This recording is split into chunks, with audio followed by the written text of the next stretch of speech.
Bukan yasinan kali ya, kita ngaji. Kebetulan ngajinya surah Yasin gitu. Kita ngaji bareng-bareng, saya pimpin. Ini namanya tasmi sebenarnya.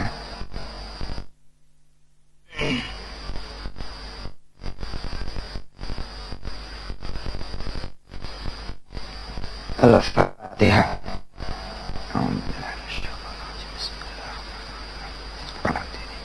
Iyyaka nasta'in. Shiratal ladzina an'amta 'alaihim ghairil maghdubi 'alaihim waladdallin. Sebelum kita baca Yasin, buka surah Al-Kahfi ayat terakhir. Surah Al-Kahfi ayat terakhir.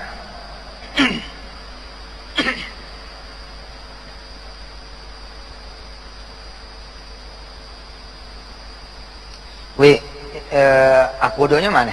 Kan ada akudo. Coba dicari tahu. Sudah ketemu? A'udzu billahi minasy syaithanir rajim. Ayo.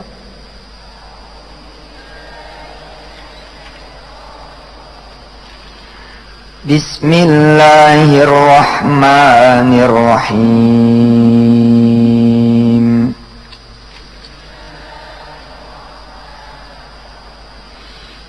Qul innama ana basyarum mithlukum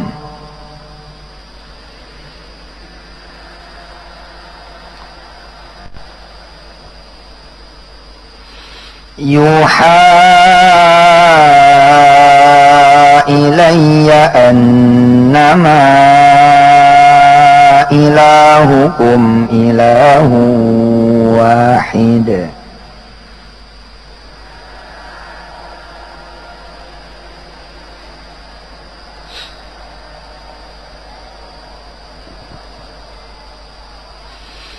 Faman kana yarju liqa'a rabbih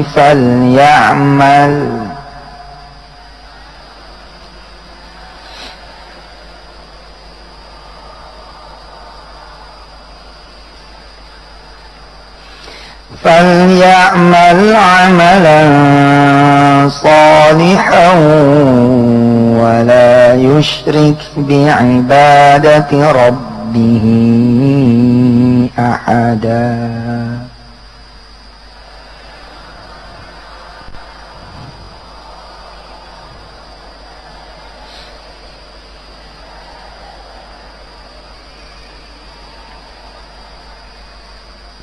Ya, kalau berdasarkan ayat ini Allah mengatakan bahwa satu-satunya tempat berharap adalah Allah.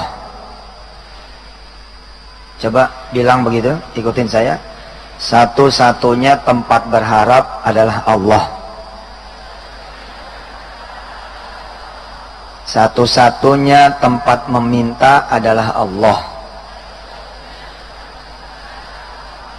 Satu-satunya yang mesti didatengin adalah Allah. Cuman Allah. Jadi Allah nganter nih instruksi dari arasnya lewat Jibril, kemudian turun ke Nabi Muhammad SAW, nyampe kepada kita, nyampein satu hal yang terpenting adalah yuha ilayya. Lihat, yuha ilayya annama ilahukum ilahu wahid, bahwasanya Tuhan kalian itu cuma satu, yakni Allah. Lihat ujungnya dulu, ujung ayatnya, wala yusyrik, ketemu, wala yusyrik, ketemu, bi'ibadati, apa tuh, bi'ibadati Rabbihi ahada, dan jangan mempersekutukan Allah dengan sesuatu. Ibu anaknya kenapa itu? Sakit. Ya Allah, sakit apa? Enggak apa-apa ini. Ya, kita doain deh, mudah-mudahan anaknya sehat ya. Umur berapa itu? Hah? 3,5 tahun. Bismillahirrahmanirrahim. Itu laki-laki perempuan? Perempuan.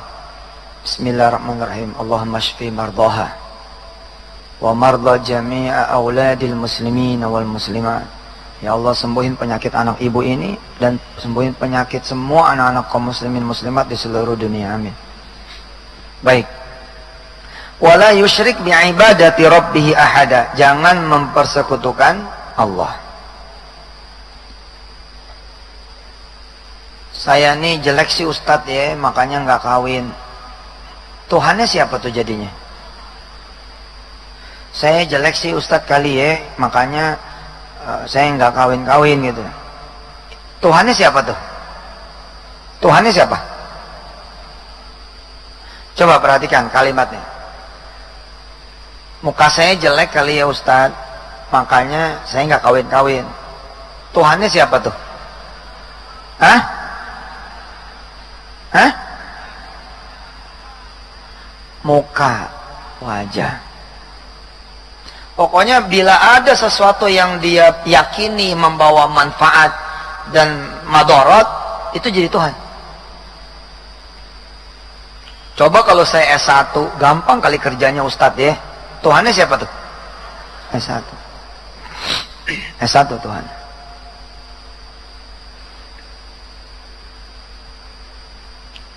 Harusnya saya pergi haji Ustadz, tapi visanya nggak turun.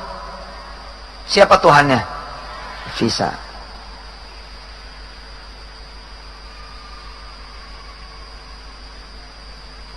Ini rumah saya nggak laku Ustadz, habis nggak ada pembelinya sih. Siapa Tuhannya? Pembeli.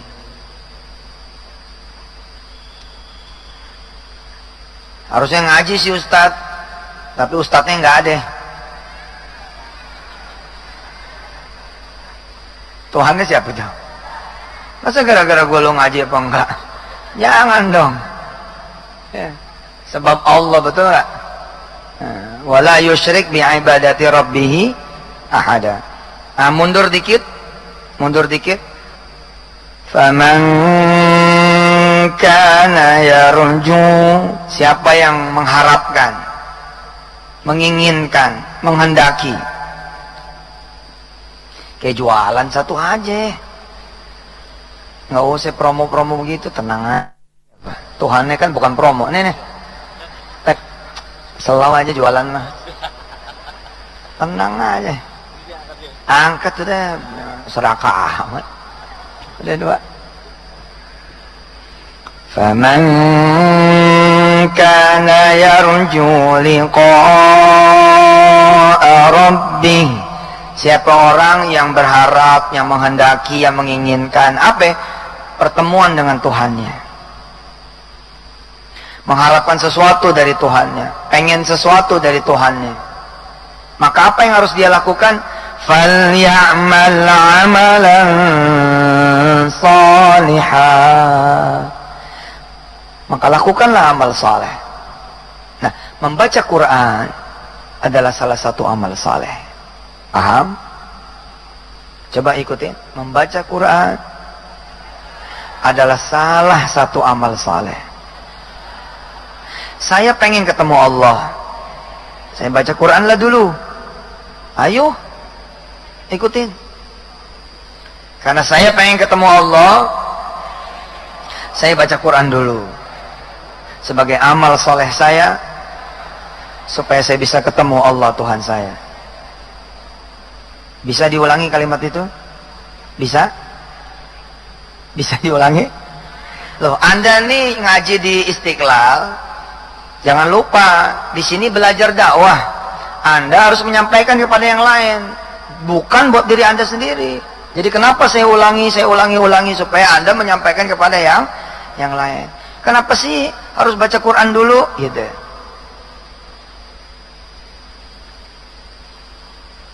Coba berpasang-pasangan. Ayo. Berdua-berdua. Ayo cari temannya. Cari teman. Ayo cari teman. Berdua. Tanya sama temannya, kenapa sih harus baca Quran dulu?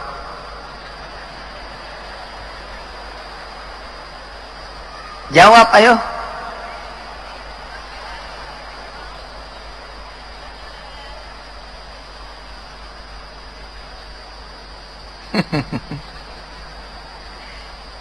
Jawabnya pakai ayat dong. Loh gimana? Ayo ulangi ya. Ayo yang satu nanya, kenapa sih harus baca Quran dulu?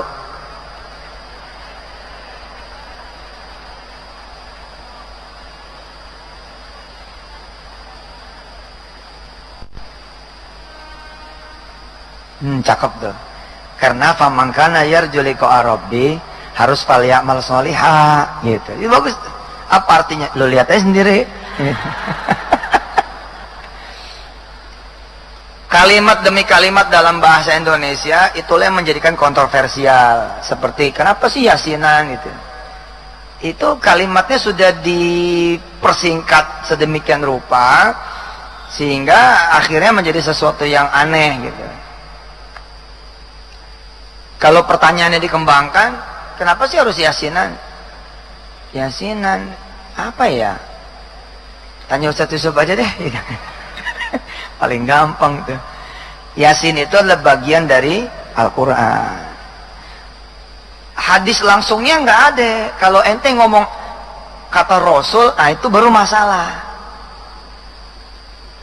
Coba lihat Al-Waqi'ah ayat terakhir, lembar terakhir. Surah Al-Waqi'ah lembar terakhir. Ustaz baca Yasinnya kapan? Bisa jadi nggak baca Yasin nih. Nikmatin aja udah. Lembar terakhir surah Al-Waqi'ah.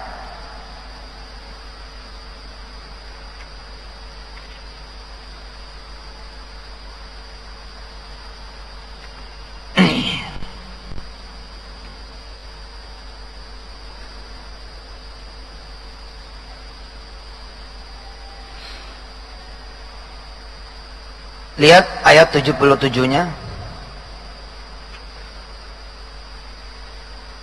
Apa bunyinya? Innahu laqur'anun karim. Sesungguhnya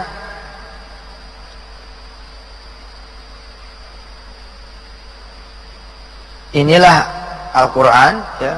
Laqur'anun karim, bacaan yang mulia, Quran yang mulia. Jadi tidak ada perbedaan sebenarnya antara Yasin dengan Ar-Rahman, Ar-Rahman dengan Waqi'ah, Waqi'ah dengan Al-Hujurat, Al-Hujurat dengan Al-Hasyr, Al-Hasyr dengan Al-Kafirun. Al-Kafirun kan jelek Ustaz, tentang orang kafir, nggak ada bedanya, sama. Dengan Al-Humazah, dengan Az-Zalzalah sama. Lalu yang membedakan apa? Yang membedakan, lihat surah Al-Muzammil. Surah Al-Muzammil. Surah keberapa itu?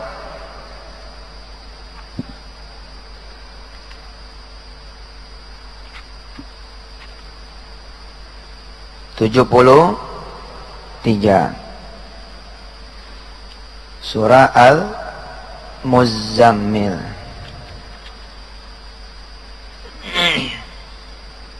Perhatikan ayat terakhirnya.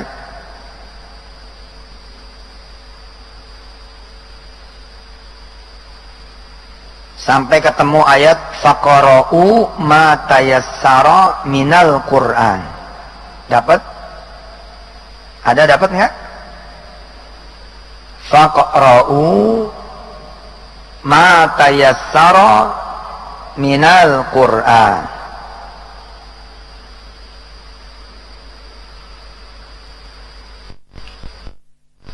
Ayat 20 ya, ayat terakhir.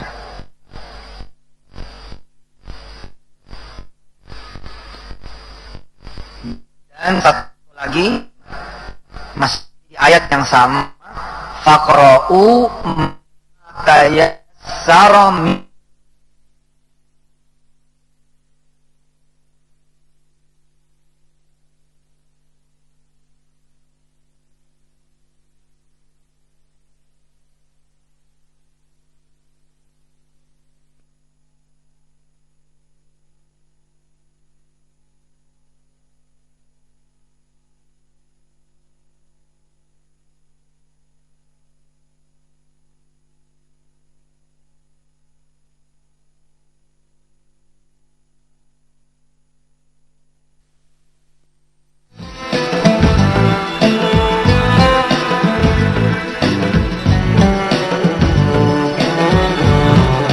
ya ini amal soleh saya gitu.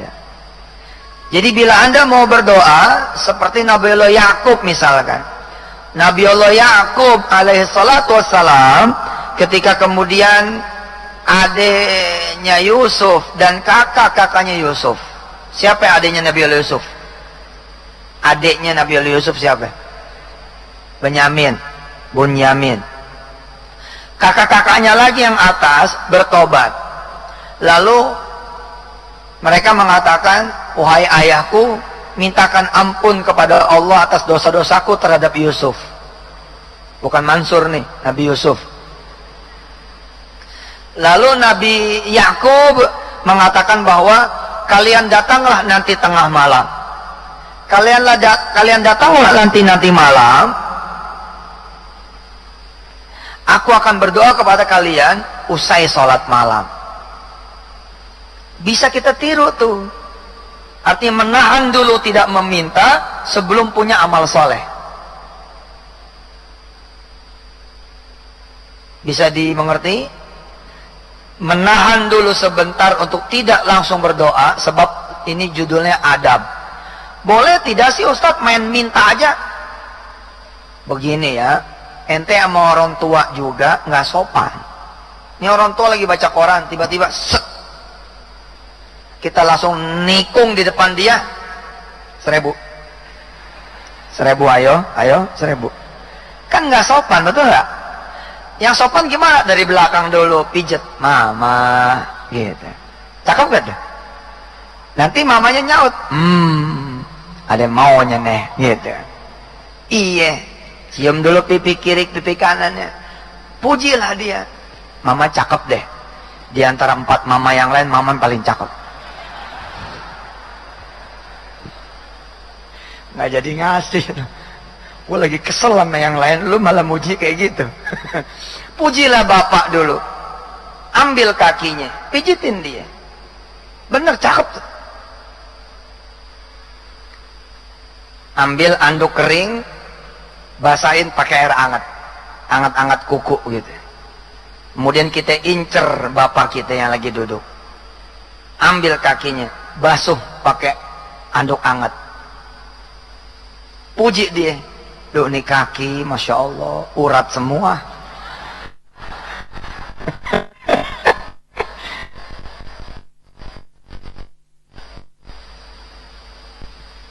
Pijit yang benar. Bapak kita udah masuk, udah senang di frekuensi permintaan dan pengabulan. Frekuensi permintaan udah nyatu nih, baru ngomong, bah, apa? Boleh ya jual sawah ya? Buat apa? Buat kawin, bah. Udah nggak tahan nih. Minta tuh ada terolong. Suami sama istri, coba ya kalau suami nggak sopan sama istri ya, weh kopi lah sini. Kira-kira gimana coba? Makanya harus didahului dengan panggilan sayang kan? Panggilan sayang.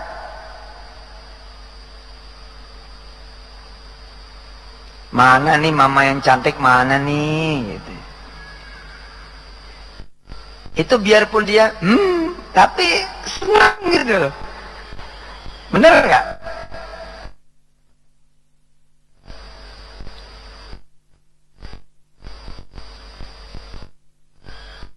Coba kalau ibu ya, bapak nggak gitu, mami nggak sopan, ikut sini loh. Kira-kira gimana gitu? Kurang ajar. Jadi suami nggak sopan amat. Gua nih udah bikin lo hemat, tau nggak perlu beli kasur, nggak perlu bantal. Dasar lu suami geblok gitu. Ini malah berantem, ya kan? Coba panggilan saya, mama saya, ngopi enak nih, gitu. Nanti dibikinin nanti. Dan bikinnya ada 2, ada bikin orang gak ridho, betul nggak? Tapi ada bikin orang yang ridho. Coba kalau yang gak ridho, masalah bu. Suami-suami hati-hati kalau istri nggak ridho, tuh kopi kita nggak tahu bahannya apaan.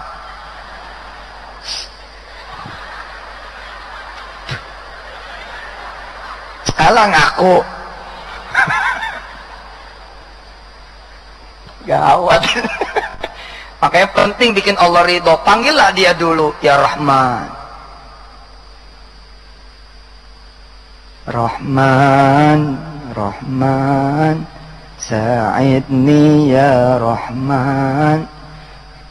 Terus ada yang hafal salawat itu? Ya Rahman, ya panggil dulu dia. Pengen punya anak, panggil ya Khalik, wahai yang maha mencipta. Gitu.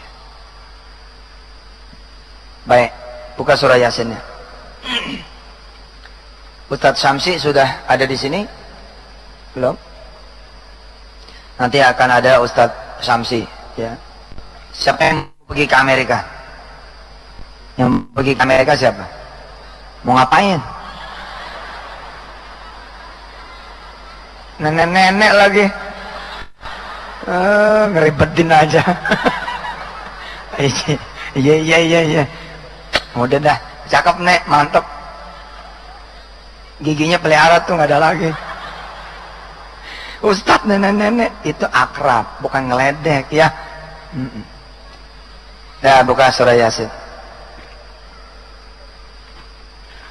Kita baca ya. A'udzu billahi minasy syaithanir rajim. Bismillahirrahmanirrahim. Yasin wal Qur'anil Hakim. Innaka laminal mursalin ala siratim mustaqim. Tanzilal azizir rahim. Litunzira qauman ma unzira aba'uhum fahum ghafilun. Laqad haqqal qawlu ala aktharihim fahum la yu'minun. Inna ja'alna fi a'naqihim aghlala fahiya ilal alqani fahum muqmahun. وجعلنا من بين أيديهم سدا ومن خلفهم سدا فأغشيناهم فهم لا يبصرون. وسواء عليهم أأنذرتهم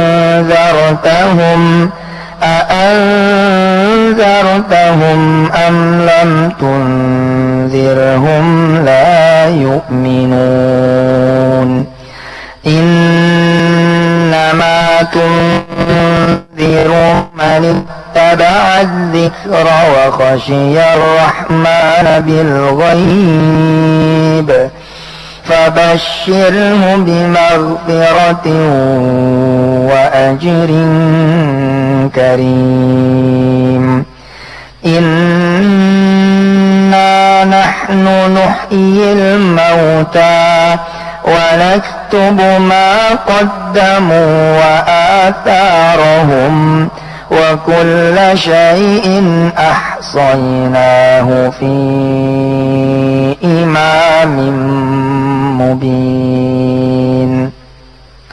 واضرب لهم مثلا أصحاب القرية إذ جاءها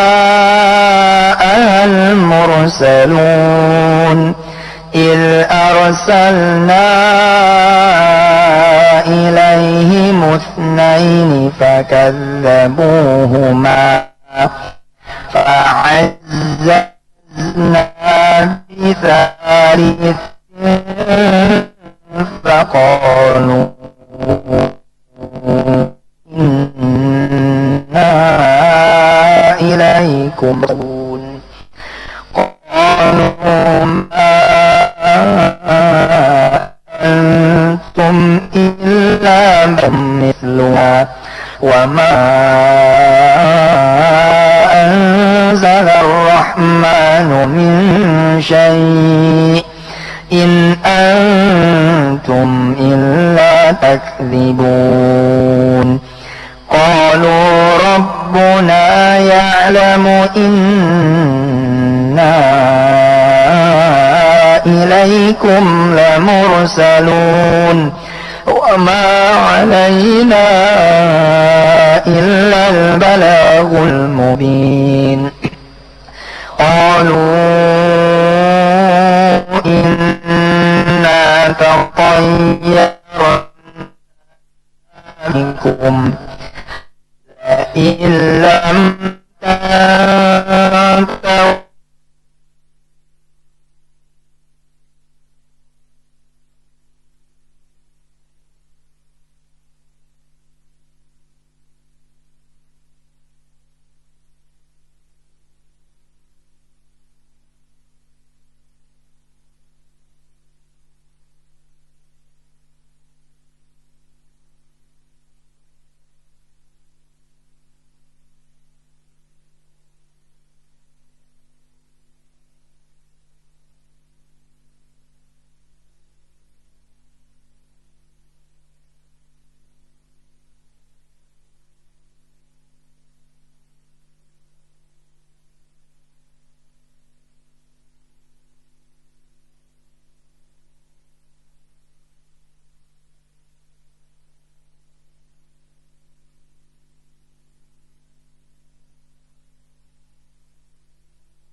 Coba jajal, Anda berdakwah kepada yang lain.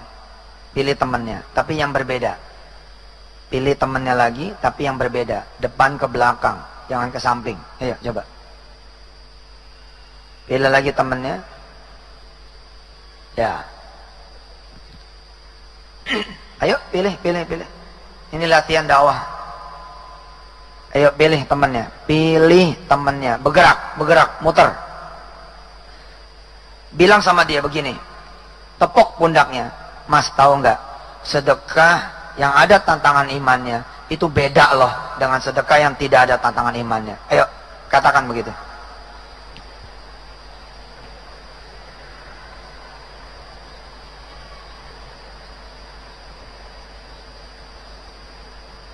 Oke, temennya gantian begitu juga.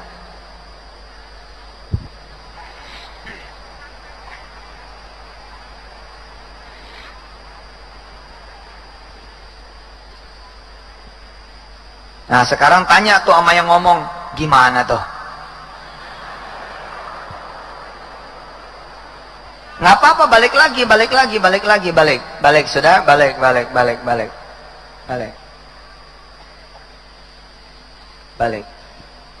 Mbak, coba ke depan sini. Iya, naik sini. Naik dari sana.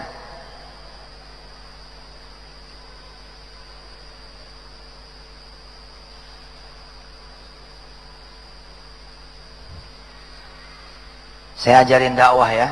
Pegang. Assalamualaikum warahmatullahi wabarakatuh. Salamnya itu kan ada 3. Assalamualaikum, terus warahmatullahi, terus wabarakatuh. Gini. Assalamualaikum warahmatullahi wabarakatuh. Dilihat. Ya.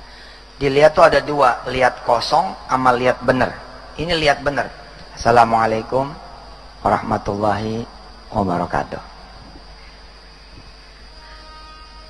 Bismillah. Assalamualaikum warahmatullahi wabarakatuh.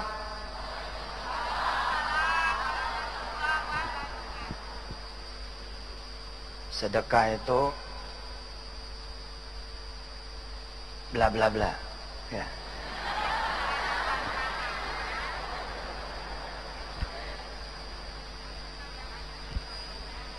sedekah yang ada tantangan imannya lebih besar pahalanya ketimbang sedekah yang tidak mempunyai tantangan iman lebih besar.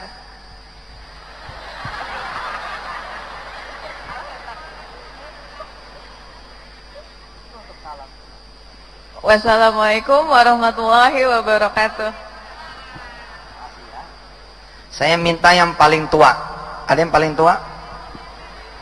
Nenek-nenek. Ayo, ada? Ibu-ibu deh, ibu-ibu. Ya, boleh. Sini, ke depan. Depan, ke depan. Anda nih harus menjadi perpanjangan tangan Yusuf Mansur, ya. Sampaikan kepada orang apa yang didapat di pengajian. Sok, silakan.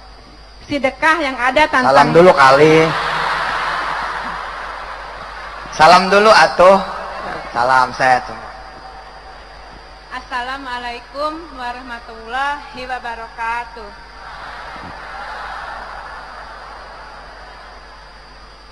Sedekah yang ada tantangan imannya lebih besar pahalanya ketimbang sedekah yang tidak ada tantangannya. Contoh, ketika kita punya uang 1.000 ya, terus kita haus ya, betul itu cuma 1.000 di kantong.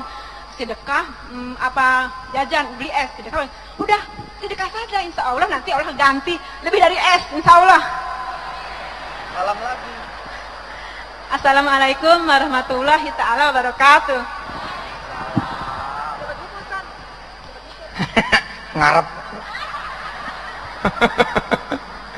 Hebat. Ada tambahannya. Iya, iya. Dah, keluarin handphonenya. Keluarin handphonenya. Sekarang kirim SMS atau BB atau tweet atau Facebook dengan kalimat saya tadi.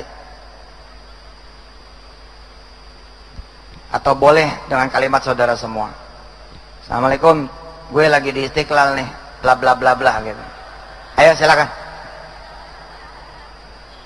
Pilih satu destinasi. Kalau dia nggak punya BB, nggak punya Twitter, nggak punya Facebook, pasti punya kontak toh, SMS. Kalau ada BB, broadcast message. Kalau ada Twitter, tweet. Kalau ada Facebook, Facebook. Kalau ada WhatsApp, WhatsApp, silakan.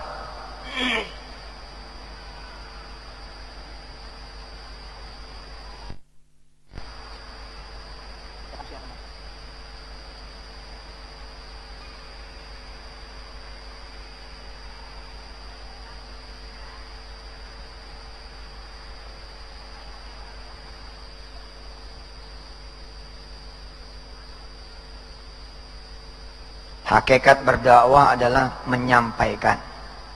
Balighu anni walau ayah.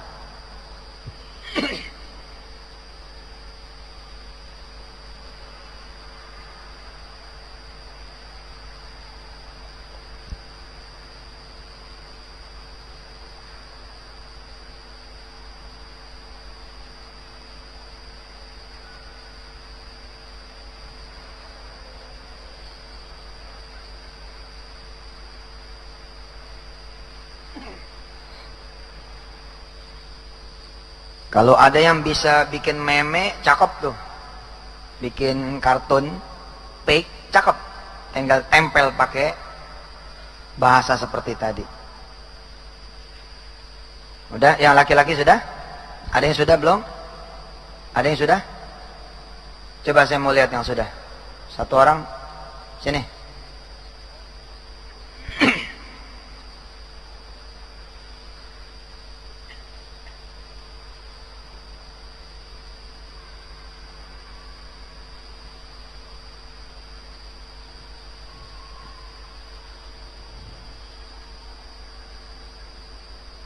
Sedekah yang bertantangan iman akan lebih besar balasannya dari yang tidak ada tantangan imannya. Good, boleh.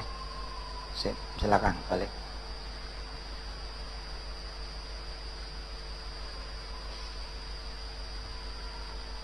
Siapa yang bisa bikin kaos? Nah, bikin kaos. Bikin kaos, tulisannya itu. Di belakangnya atau di depan. Siapa yang bisa bikin payung? Ya, media dakwah, macam-macam. Siapa yang bisa bikin grafiti? Bikin grafiti. Laki-laki, ikhwan, perhatikan saya coba. Siapa yang nanti sholat asar merencanakan akan berjamaah? Oke, turun. Yang kacamata coklat, maju depan. Ya, ente. Iya, ente.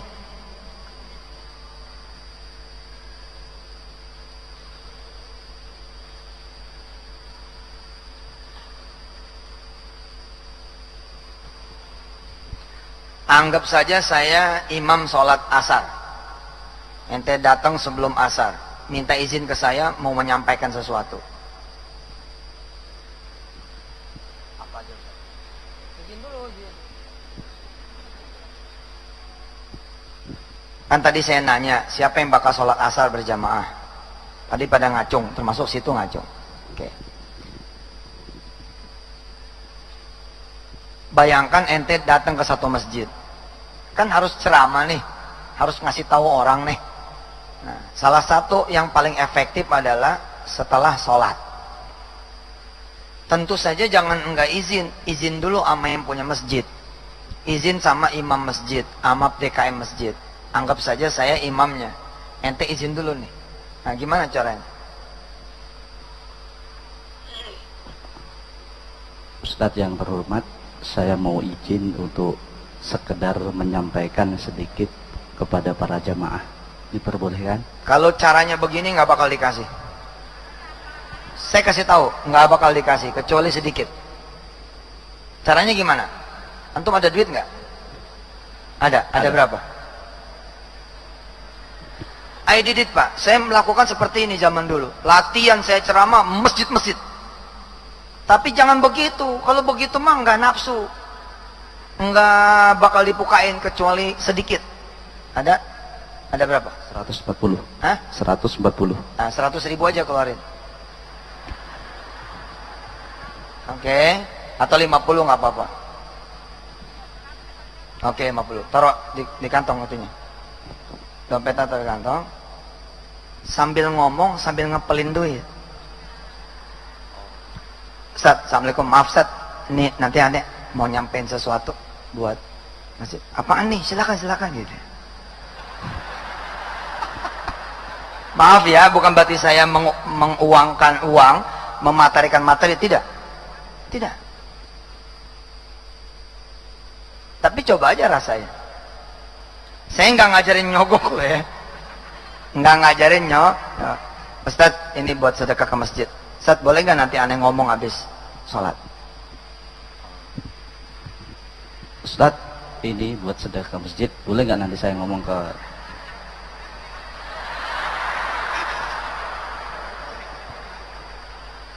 Ente mau ngomong apaan? Ngomong yang tadi aja Ustadz. Kan aneh nggak tahu tak ceritanya.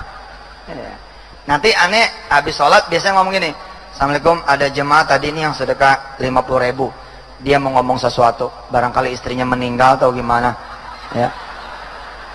Mau minta doa apa gimana? Yuk silakan. Ya. Kepada jamaah sekalian, alhamdulillah hari Senin kemarin tanggal 13 April anak saya lahir putra. Mohon doanya dari semuanya, semoga menjadi anak yang solih dunia dan akhirat. Kesempatan. Ini insya Allah, men. Terus nyampein yang tadi gimana? Kan judulnya latihan ini. Latihan nyampein yang tadi. Assalamualaikum warahmatullahi wabarakatuh. Kepada jamaah semuanya, sedekah itu kalau diawali dari tantangan yang lebih berat, pasti akan mendatangkan pahala yang lebih besar daripada sedekah yang tidak ada tantangan sama sekali. Terima kasih. Assalamualaikum warahmatullahi wabarakatuh. Waalaikumsalam warahmatullahi wabarakatuh. Ya. Jadi berdakwah itu ada seninya. Anda bisa berdakwah kepada tukang ikan pakai duit Anda. Belilah dulu ikannya. Assalamualaikum Bang. Waalaikumsalam. Ini ikan tongkol berapa duit? Gitu. 10.000 gitu. Beli 2 ya gitu. Kembalinya buat situ. Itulah dakwah. Beli 2, kembalinya buat situ. Waduh, gede amat nih Pak. Ya buat situ. Tiru tuh, kalau mau banyak duitnya tiru kayak begini Bang. Kalau abang ngasih kepada yang beli, karena dia beli, biasa Bang. Abang ngasih kepada yang nggak beli Bang, itu baru beda. Itu dakwah, demi Allah itu dakwah, dan itu kena banget. Kena banget. Ini nih bisa berarti 5 loyang martabak loh. Dan itu artinya apa? 5 keluarga yang bisa Anda datangin. Ngobrol aja. Jangan kaku gitu loh. Assalamualaikum. Assalamualaikum. Orangnya keluar. Begitu keluar, sedekah yang yo apa itu loh ya. Bawalah martabak, betul tidak? Belilah apa namanya nasi goreng atau bikinlah nasi goreng. Assalamualaikum gitu. Waalaikumsalam. Assalamualaikum. Waalaikumsalam. Buka. Papanya Wirda nih gitu. Begitu dibukain pintunya, nih nasi goreng. Doyan nasi goreng nggak? Doyan lah Pak Ustaz. Kasih ya. Lupa mau nyampein ini apa? Tadi saya ngaji sama Ustadz Yusuf gitu. Sedekah yang nggak ada tantangannya tuh nggak asik. Sedekah yang tantangannya ada itu asik. Oh gitu ya Mbak. Bener ya Mbak? Iya. Lo tahu nggak nih nasi goreng atu-atunya nih? Kalau gitu boleh nggak? Boleh nggak kalau begitu? Boleh aja, tergantung hati ente. Intonasi akan mempengaruhi juga tuh. Asal tahu ya, ini gue kepaksa nih. Kata Ustadz disuruh begini. Lain lagi, beda lagi gitu. Pakai cara ya. Mana Ustadz Samsi? Udah nyampe sini? Belum? Sudah? Mana? Suruh ke atas. Ustadz Samsi sudah bersama kita. Beliau imam di masjid, salah satu masjid di New York. Subhanallah. Mudah-mudahan saudara bisa ketemu beliau tidak di sini, tapi di New York. Amin. Siapa yang mau ke Amerika? Alhamdulillah. Ayo, angkat tangannya. Angkat tangannya. Silakan berdoa kepada Allah. Yuk, silakan. Amerika punya Allah kok. Ayo, silakan. Jangan lupa minta gratis. Tiketnya gratis. Jangan lupa minta sama suami nanti. Sama istri.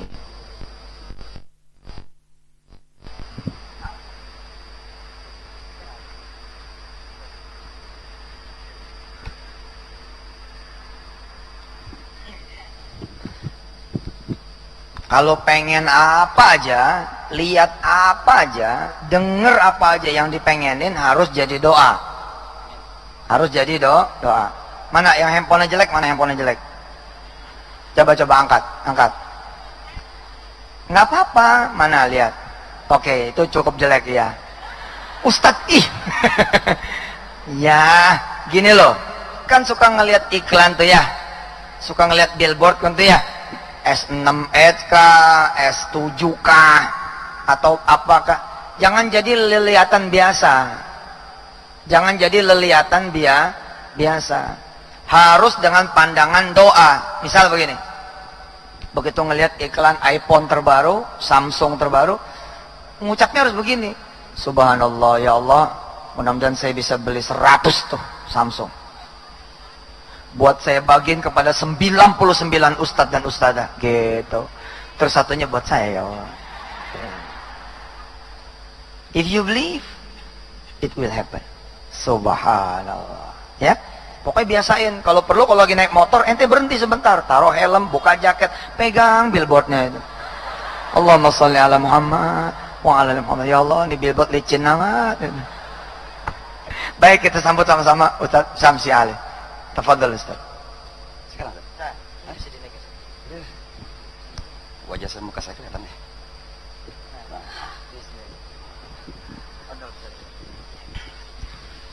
Bismillahirrahmanirrahim. Assalamualaikum warahmatullahi wabarakatuh.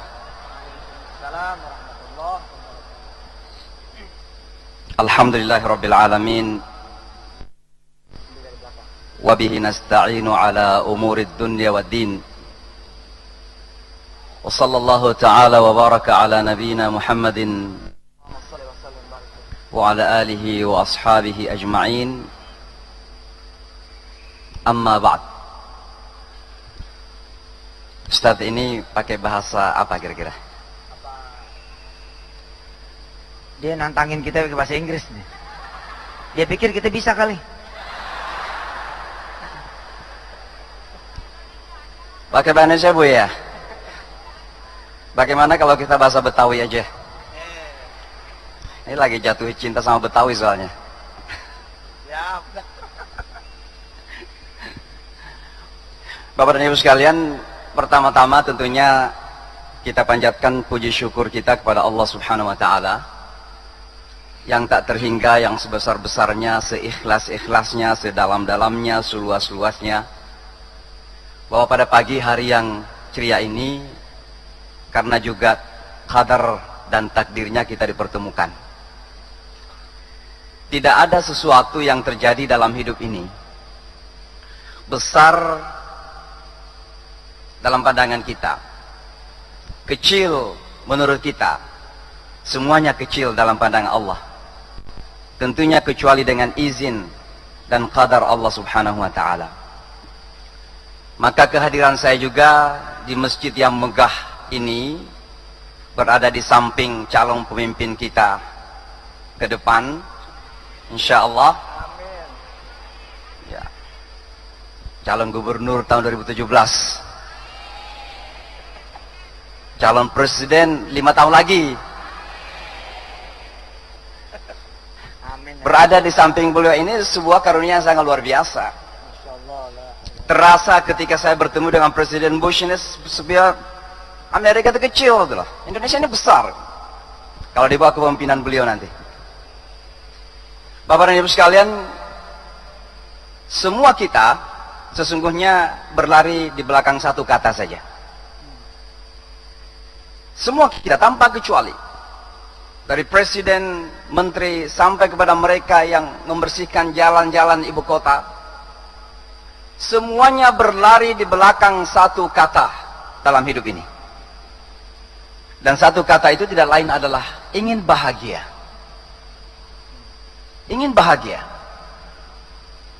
Dan alhamdulillah ternyata Islam itu adalah agama yang menjamin kebahagiaan. Sebagai seorang anak bangsa yang hidup di Amerika sekarang ini kurang lebih 20 tahun, hidup di kota New York, kata orang pusat kapitalisme dunia, ya biasa juga sih berinteraksi dengan orang-orang Hollywood sedikit-sedikit. Belum jadi orang Hollywood, belum. Saya tahu betul bahwa sesungguhnya tidak ada yang bisa menjamin kebahagiaan hidup kita ini kecuali dengan jalan yang Allah telah tentukan ini. Inilah Islam kita. Al-Quran sangat jelas dari awal sampai akhir. A'udzubillahi minasyaitonir rajim. Alif Lam Mim.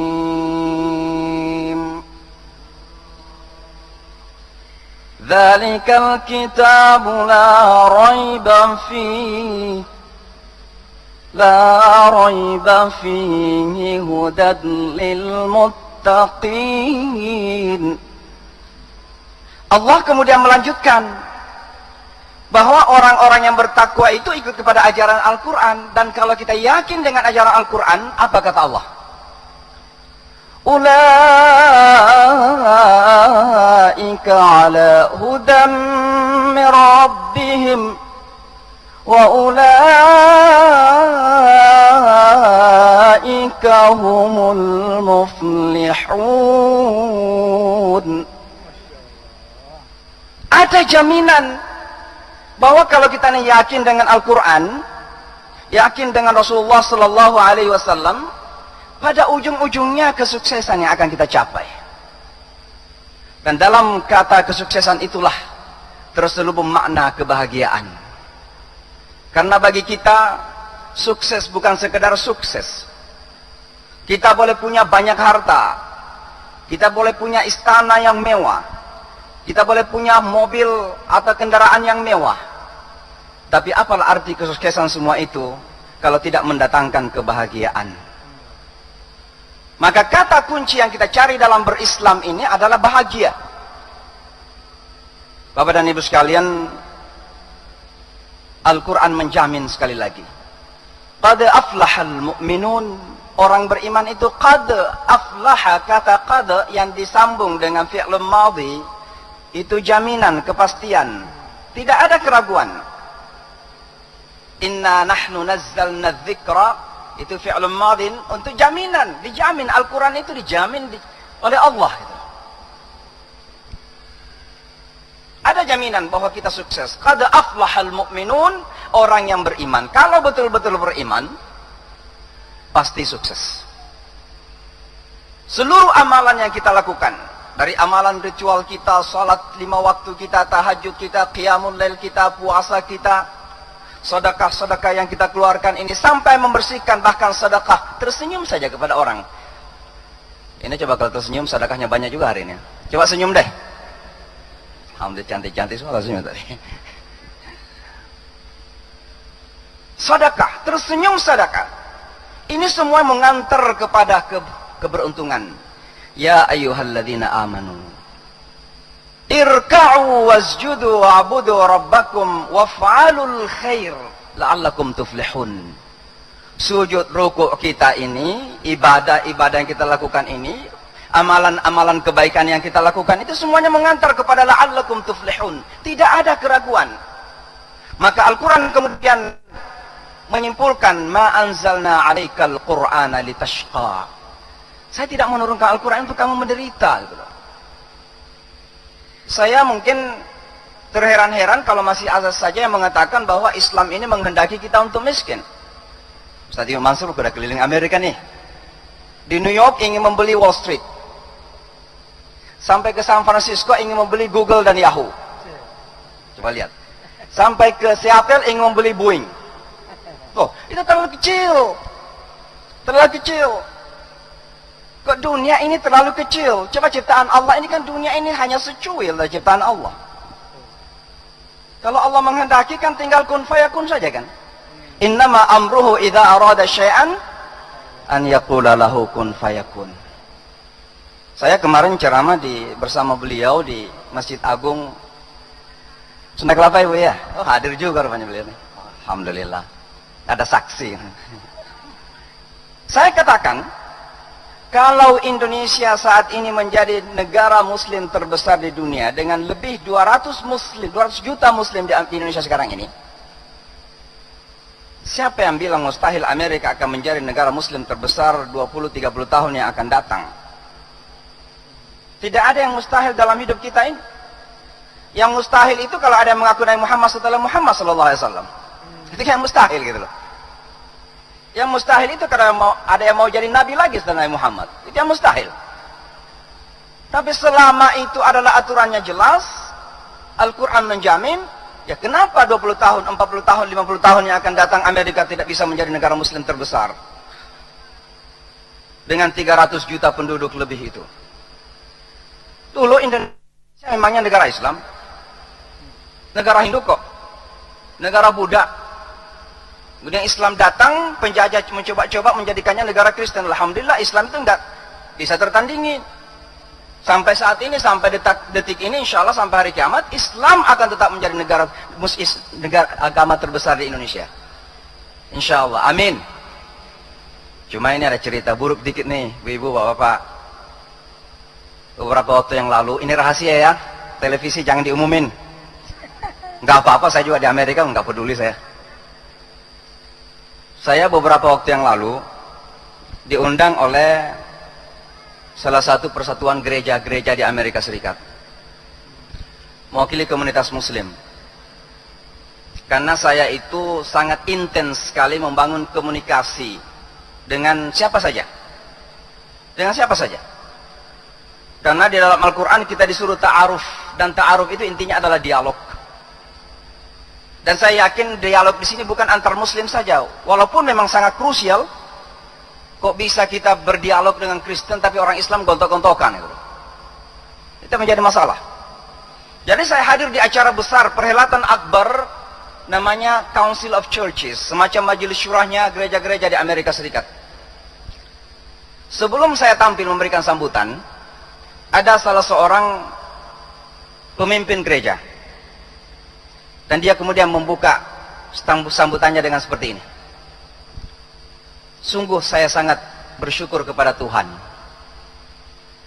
bahwa dalam sejarah pertama kali dalam sejarah Kristiani, sebuah negara muslim terbesar dipimpin oleh seorang Kristen.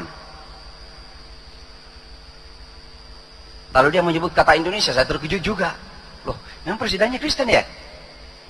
Ada yang membenarkan. Tidak benar katanya, presiden Indonesia itu masih muslim. Yang dipimpin Kristen itu hanya Jakarta saja. Makanya saya bilang kepada beliau tadi, yang tangan nih, 2017 nih. Tapi apa kata beliau? Kalau begitu kita harus kerja keras lagi. Bapak dan Ibu, ini sesuatu yang serius ini. Indonesia ini negara yang dikagumi banyak orang dan dicintai banyak orang dan diingini oleh banyak orang, diidamkan oleh banyak orang. Sebab Indonesia ini punya karakteristik yang tidak tertandingi oleh negara-negara lain. Secara sumber daya manusianya kita luar biasa. Kecil-kecil Pak, Ibu, seperti beliau kecil-kecil, ya kecil-kecil ya. Saya lebih besar, lebih tinggi. Pintar luar biasa. Kecil-kecil gini, pintar luar biasa. Saya kalau ketemu dengan teman-teman muslim itu mungkin saya dianggap anak-anak gitu loh. Umur saya udah seperti ini, tapi biasanya masih dianggap 25 tahun, 20 tahun gitu. Apa kata beliau? Kita harus bekerja keras. Nah, tantangan kita ke depan ini adalah bagaimana membuktikan bahwa Islam itu adalah agama kemenangan. Tapi kemenangan bagi kita bukan sekedar menang untuk menang, tapi menang untuk membawa kebahagiaan hidup bagi manusia. Saya ingin kembali kepada cerita yang selalu saya ulang-ulang yang terjadi di Amerika beberapa tahun yang lalu. Saya itu punya kelas khusus di sana, namanya Islamic Forum for Non-Muslims. Jadi forum Islam untuk non-Muslims. Alhamdulillah setiap Sabtu ada yang datang 20 orang, 25 orang non-Muslim ini. Ada yang datang marah-marah, nggak apa-apa. Ada yang datang ingin mendapatkan kata-kata yang salah. Karena satu kata yang keluar dari mulut ini salah, akan menjadi 1000 kesalahan di internet dan di media. Jadi betul-betul kita harus teliti.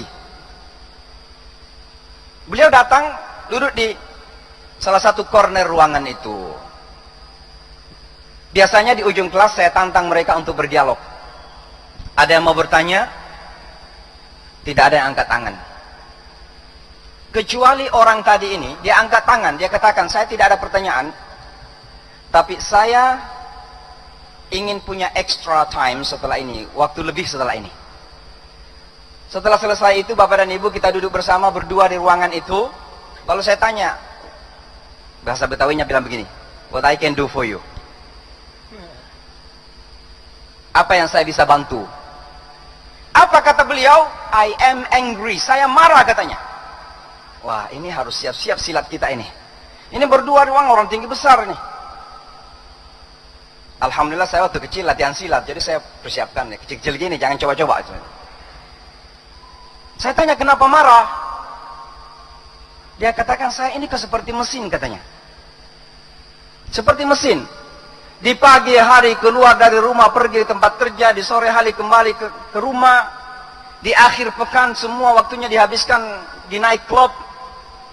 Tapi dia sendiri nggak menemukan apa yang dia cari. Untuk apa dia melakukan semua itu? Inilah sebuah kegersangan yang terjadi dalam hidup manusia, Bapak dan Ibu sekalian. Lalu saya katakan, kalau begitu rupanya Anda sedang mengalami, saya memakai kata kesesatan. Seperti orang yang sedang berjalan tersesat ya, dia nggak tahu mana ke sana numbuk tembok, ke sana juga ada tembok, di sana ada laut, dia nggak tahu mau kemana. Akhirnya dia marah-marah pada dirinya sendiri. Dia nggak tahu kenapa dia tidak tahu tujuan hidup. Hanya 30 menit dia pergi, saya kasih terjemahan Al-Quran, saya kasih buku-buku kecil, saya sudah jelaskan mengenai tujuan hidup. 2 hari kemudian dia nelpon. Dia katakan, Imam, kira-kira bagaimana caranya kalau saya mau menjadi seorang muslim? Saya tanya, kamu serius apa main-main? Dia bilang serius. Loh, kenapa? Sudah baca Al-Quran? Belum. Buku-buku kecil yang saya kasih tadi, belum juga dibacanya. Loh, alasannya apa masuk Islam? Karena saya biasanya kalau ada yang mau masuk Islam, saya pastikan bahwa dia masuk Islam sungguh-sungguh. Tentu kita tidak ingin menghalangi. Tapi kita ingin ketika dia masuk Islam, dia solid dengan pemahaman dia tentang Islam. Dia mengatakan, yang saya cari nampaknya saya sudah temukan. Apa yang Anda sampaikan tentang tujuan hidup, itulah yang saya cari. Saya ingin menemukan di mana sesungguhnya tujuan hidup saya.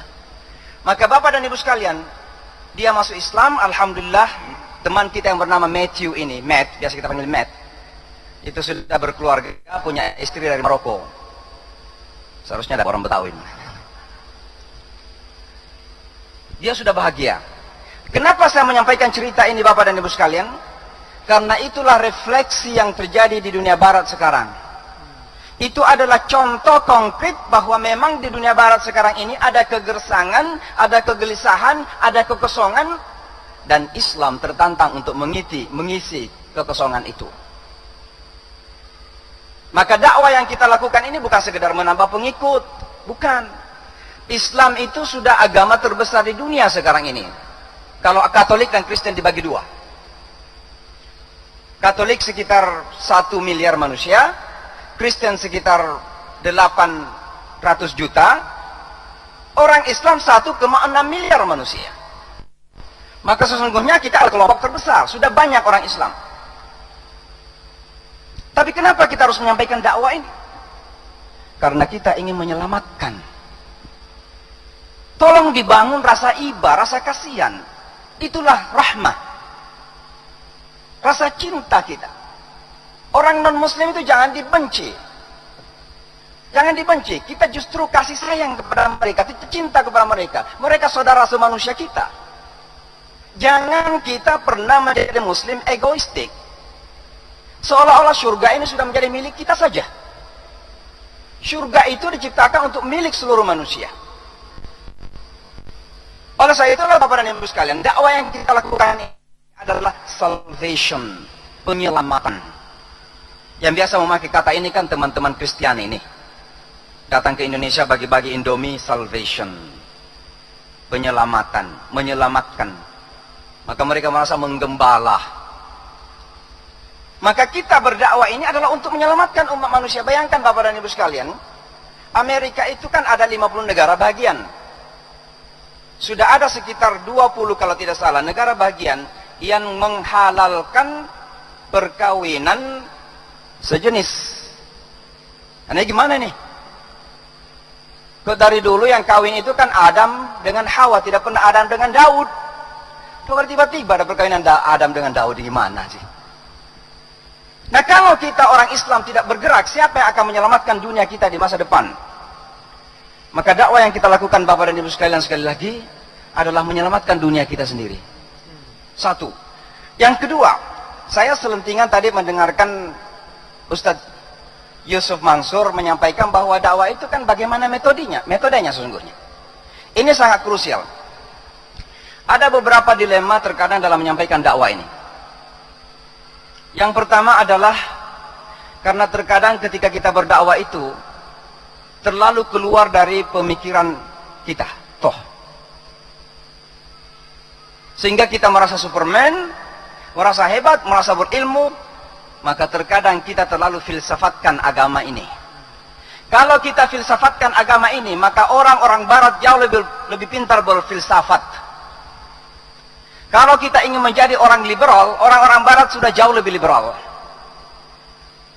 Maka metode dakwah yang pertama adalah ketika dakwah keluar dari hati kita yang paling dalam. Ketika kita berbicara kepada orang, tolonglah berbicara dengan bahasa hati. Makanya Al-Quran mengatakan, Qul hadhihi sabili ad'u ilallahi ala basiratin. Kata basiratin bukan sekedar basarin, bukan sekedar pandangan mata, tapi bagaimana pandangan hati kita bisa mampu terefleksi dengan kata-kata, sehingga mampu menembus ke dalam relung hati manusia. Keikhlasan sangat penting Bapak dan Ibu sekalian. Ketawaduan sangat penting dalam menyampaikan dakwah ini. Saya memberikan satu contoh, ada teman orang Filipina ini ceritanya. Namanya Michelle. Dia ini belajar Islam 8 tahun, bahkan setahun enggak tertarik-tarik masuk Islam. Sampai suatu ketika saya tanya, kenapa? Kok Anda itu setiap kali ada orang lain datang, non-muslim, datang belajar Islam, dia duluan yang ngajar. Padahal dia Katolik. Dia Katolik. Tapi kalau ada orang yang baru datang di kelas saya, dia duluan yang hadapin. Akhirnya saya kan nggak enak juga sama dia. Saya tanya, loh, kamu itu udah tahu banyak loh. Kenapa kok belum mau masuk Islam? Saya sebenarnya menahan diri untuk bertanya seperti ini, sebab terkadang jangan-jangan karena saya dia masuk Islam. Saya tidak ingin. Tapi apa kata beliau? Saya ingin merasakan. Merasakan apa? Dan memang saya sudah merasakan dengan akal, gitu bilang. Saya sudah banyak faham, alhamdulillah, dia bilang begitu. Ini Katolik ini. Alhamdulillah sudah banyak faham. Tapi saya ingin merasakan sesuatu di hati saya, dia bilang. Akhirnya apa yang terjadi? Dalam salah satu kelas kita, ada seorang anak Sri Lanka, perempuan, masih muda, itu diusir oleh orang tuanya dari rumahnya. Kenapa diusir? Karena dia ingin dipaksa untuk kawin dengan seseorang dan dia tidak mau. Ketika saya menjelaskan tentang bagaimana perkawinan dalam Islam, dan saya menjelaskan dari hati saya yang paling dalam, bahwa memang ada kultur, ada kebudayaan yang kita anut yang terkadang menjadi penyebab Islam disalahpahami. Mohon maaf, misalnya adanya larangan perempuan ada nggak mengendarai di sini? Yang bawa mobil perempuan angkat tangan? Nggak ada ya? Masa diantarin terus sama bapaknya? Tapi kalau ada negara yang melarang perempuan mengendarai mobil, lalu kemudian itu diatasnamakan syariah, dunia barat bukan masalah mengendarai atau tidaknya, tapi sudah menjadi masalah hak wanita.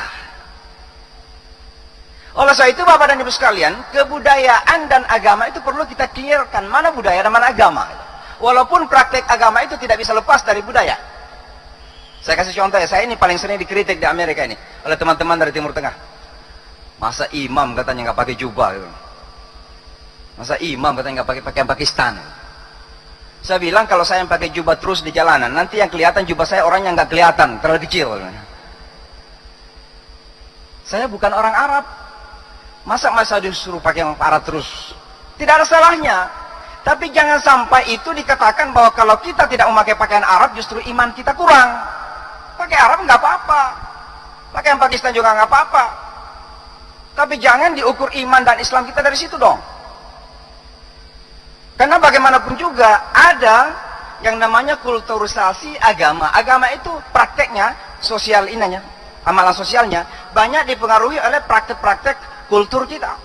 Nah, kembali kepada cerita tadi, rupanya karena anak ini menangis, lalu saya menjelaskan tentang konsep pernikahan dalam Islam, bukan apa yang saya jelaskan, tapi tangisan air mata anak ini yang menyentuh hatinya Michelle tadi, orang Filipina.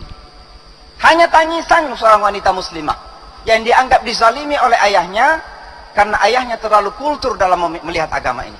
Bukan ceramah, padahal dia sudah lebih setahun belajar Islam. Maka saya katakan, yang namanya dakwah itu sentuhan hati. Jangan sampai kita terlalu berfilsafat. Itu yang pertama Bapak dan Ibu. Yang kedua, salah satu dilema dalam berdakwah kita ini kan masalah komunikasi juga nih. Komunikasi sangat penting. Makanya Al-Quran mengatakan Ar-Rahman 'allamal Quran khalaqal insan 'allamahul bayan. Ada 4 pilar kehidupan kita. Tidak mungkin bisa kita jalani kehidupan dengan baik kecuali 4 hal ini. Yang pertama dengan rahmatnya Allah subhanahu wa ta'ala. Ada enggak yang kita ini bisa hidup tanpa rahmat Allah? Bisa hidup dunia tanpa rahmat Allah? Ada enggak? Dan ada enggak yang bisa masuk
Jadi gini ya, sapi-sapi itu saya baru tahu, baru ngerti, baru paham, baru terbuka gitu ya.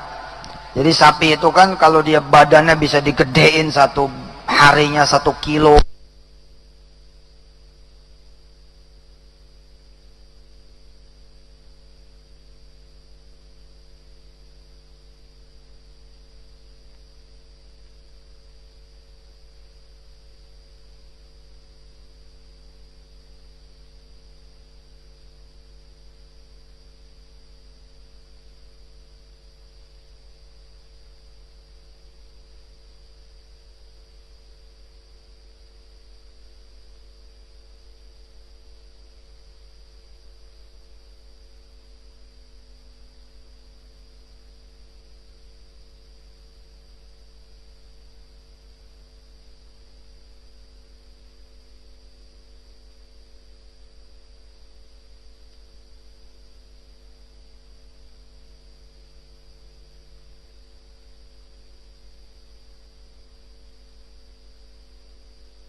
Dapu Agro ya.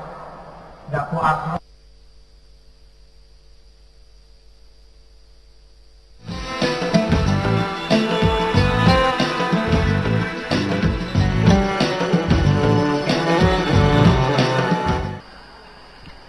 Itulah kemudian kenapa 5 tahun yang lalu saya ketemu dengan aktivis kanker, lalu dia mengatakan bahwa Ustadz, 5 tahun yang akan datang kanker tuh udah kayak flu. Kanker sudah kayak flu. Di mana-mana itu kita bakal dengan mudah menemui orang yang punya penyakit kanker. Kayak flu, kayak batuk. Dan itu dia ngomongnya 2010. 5 tahun tuh berarti sekarang. Iya salam, saya bilang iya ya, kalau pedagang-pedagang nggak, kita lihat ikan seger-seger. Nggak taunya segernya bukan seger asli gitu loh. Segernya itu seger karena formalin, karena apa? Bakso yang bersih-bersih. Ketika teman saya masuk ke salah satu outlet bakso gede, dia nanya, kan ada, dia mau ke kamar mandi, ngelewatin dapur. Dia ke dapur, dia nanya, kok ini bisa bersih, bagaimana caranya nih minyak bisa bersih? Apa kata si pedagang itu, si yang kerja di situ? Oh, ini pakai backlin mas. Dengernya kita kaget gitu loh, bisa pakai backlin, mana ceritanya gitu. Jadi ya penting gitu ya, melahirkan pengusaha-pengusaha seperti Mas Mono, Mas Jody yang dia concern dengan hal yang tidak membahayakan pembelinya. Insya Allah Bapak Ibu rahmati Allah, sedekah ibu bapak juga kemarin kami bawa menjadi jembatan-jembatan di seluruh tanah air. Keren loh Pak program jembatan itu. Kayaknya emang harus ada tour dengan destinasi langsung ke tempat-tempat sedekah yang Bapak Ibu semua kemudian sampaikan. Baik, Bapak Ibu yang dirahmati Allah, biar ada materi juga tambahan sedikit buat kita semua. 5 menit lagi insya Allah kita akan mulai materi tentang bagaimana mengubah kata-kata, ya. Change your words, insya Allah you will change your life. Ubah kata-kata Anda sehingga nanti kata-kata itu akan mengubah juga insya Allah hidup Anda. Sebelum itu mari kita tuntaskan dulu doa bersama kita. Kita sudah membaca sebagian dari surah Yasin. Mengingat waktu yang tidak mencukupi, kita langsung berselawat. Mari kita berselawat 10 kali untuk baginda Muhammad sallallahu alaihi wasallam. Silakan. Allahumma shalli ala Allah. Allah. Allah. Allah. Allah. Allah. Allah. Allah. Ikutin tasbihnya. Subhanallahi wa bihamdih. Subhanallahil azim. Adada khalqih wa ridha nafsih wa zinata arshih wa midada kalimatih. Subhanallahi wa bihamdih. Subhanallahil azim. Adada khalqih wa ridha nafsih wa zinata arshih wa midada kalimatih. Subhanallahi wa bihamdih. Adada khalqih wa ridha nafsih wa zinata arshih wa midada kalimatih. Kita baca istighfar 3 kali. Astaghfirullahalazim. Astaghfirullahalazim. Astaghfirullahalazim. Al-Fatihah.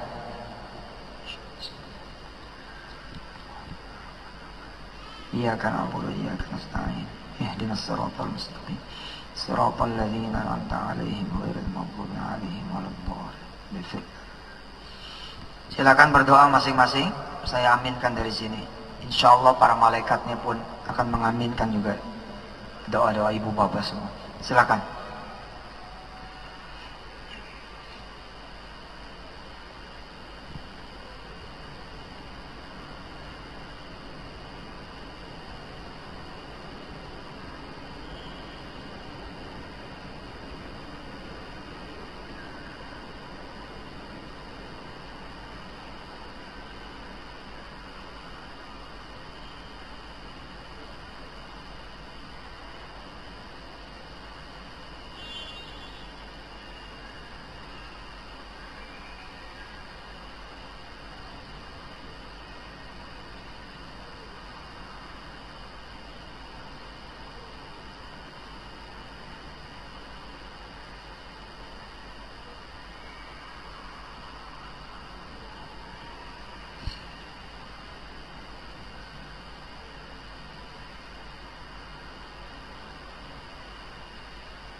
Panjangin doanya, luasin doanya. Ingat yang punya utang bukan cuma saudara, tapi teman-teman punya utang juga. Ingat yang pengen nikah bukan cuma saudara, tapi juga yang lain. Ingat yang pengen punya anak bukan cuma saudara, tapi juga yang lain.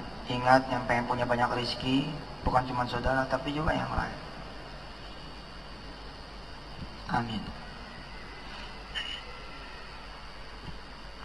Amin.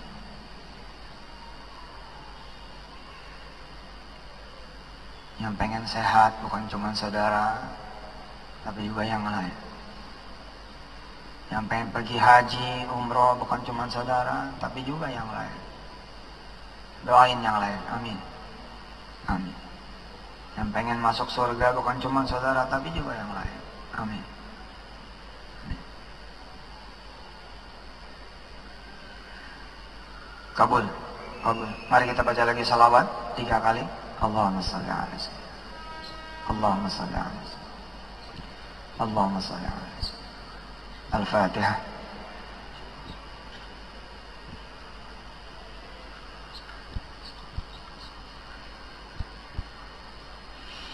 Kita doain Ustadz Syamsi agar bisa berdakwah di Amerika dan di seluruh dunia, dan juga ustadz-ustadz lain yang ada di belahan bumi manapun. Mudah-mudahan dikasih kekuatan oleh Allah Subhanahu wa taala. Amin. Al-Fatihah buat beliau dan para ustadz yang lain. Alhamdulillah.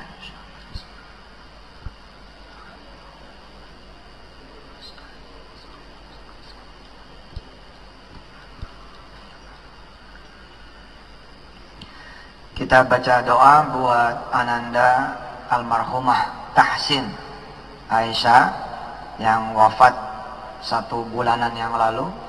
Kita niat untuk menyalatkan gaib, tapi kemarin ada tamu, dan hari ini pun saya tidak bisa memimpin salat gaib karena mesti langsung ke bandara. Kita doakan Ananda, putra dari Pak Imam yang hari ini hadir, mudah-mudahan menjadi kunci surga keluarganya, amin. Dan juga buat anak-anak yang lain yang meninggal dunia. Kemudian orang tua dari Ibu Erlina yang wafat juga bulan yang lalu, yang kita niatin salat gaib juga. Buat bibinya Ustadz Selamat, dan buat orang-orang tua kita yang sudah mendahului kita, paman-paman kita, bibi-bibi kita, kakek nenek kita, dan keluarga besar kita yang sudah mendahului. Berikut arwah kaum muslimin muslimat, mukminin mukminat. Al-Fatihah.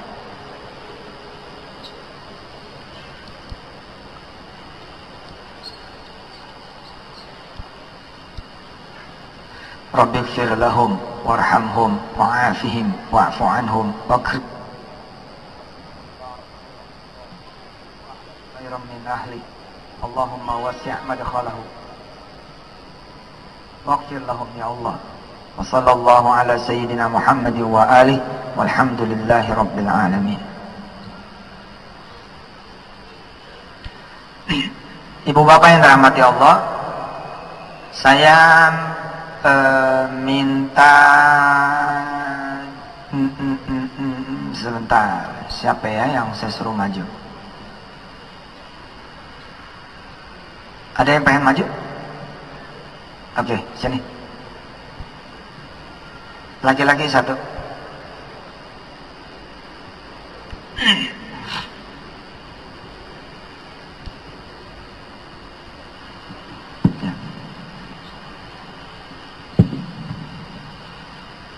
Ya di situ nggak apa-apa. Coba perbaiki kalimat saya. Perbaiki kalimat saya. Saya ini jago bahasa Inggris, tapi matematika saya payah. Hari ini kita belajar sedikit sebelum kembali membahas tentang sedekah. Change your words. Rubah kata-katamu, rubah kata-kata kalian, ubah kata-kata kita. So you will change your life. Nanti Anda akan insya Allah mengubah hidup Anda. Coba tolong dirubah kalimat saya. Saya bahasa Inggris jago ya, tapi matematika saya payah. Coba. Bismillahirrahmanirrahim. Ya Allah. Enggak, bukan doa. Kalimatnya dirubah gimana? Supaya jadi kalimat yang baik tuh gimana? Alhamdulillah saya sudah bisa bahasa Inggris. Ya Allah, jadikan saya bisa matematika. Oke, apa-apa. Gimana caranya? Assalamualaikum warahmatullahi wabarakatuh. Alhamdulillah saya sedikit sudah bisa bahasa Inggris dan matematika. Faktanya matematikanya nggak bisa gitu. Faktanya matematika nggak jago. Kalimatnya saya nih bahasa Inggris bisa jago lah, tapi matematika saya payah. Perbaiki kalimatnya. Alhamdulillah matematika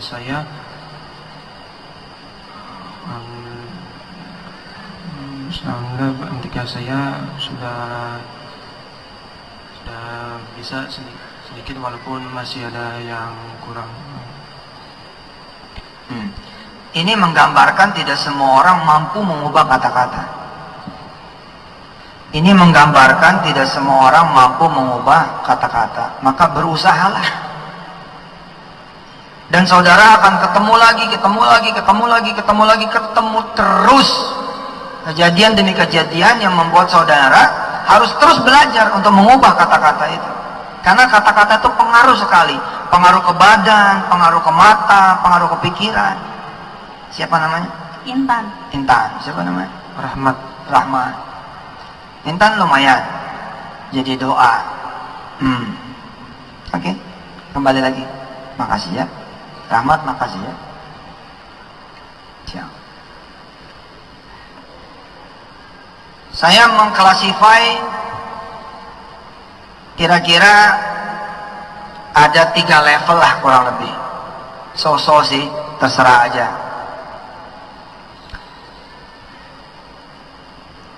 Level yang pertama tadi itu the lower level, the lowest level, level yang paling rendah tadi sebenarnya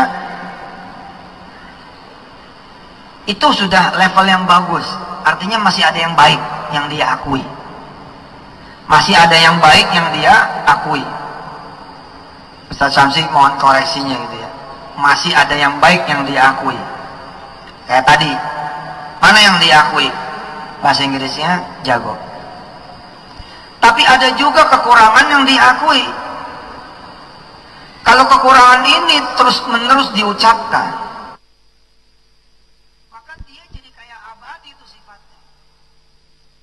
Never change, nggak pernah akan berubah. Maka Anda harus masuk ke the next level. Anda harus masuk ke level berikutnya, level middle. Level middle itu gimana? Potong kalimatnya. Cukup dengan mengatakan, saya bahasa Inggris alhamdulillah, jago lah, insyaallah. Sudah, selesai. Nggak usah mengatakan, saya matematikanya payah. Nggak perlu itu dikatakan. Nggak perlu itu dikatakan. Nah, carilah kalimat serupa yang biasanya saudara stempel kepada diri saudara. Saya memang miskin ya, tapi soal harga diri ya, nggak ada urusan. Oh, buat saya Anda masih 50-50. Saya boleh miskin mbak, tapi kalau soal nyari nafkah, insya Allah masih 50-50. Yang benar gimana? In the next levelnya, nggak usah bilang miskin, bilang saja soal harga diri nomor 1 mas. Soal kemuliaan nomor 1. Nggak usah sebut miskinnya. Nggak usah sebut.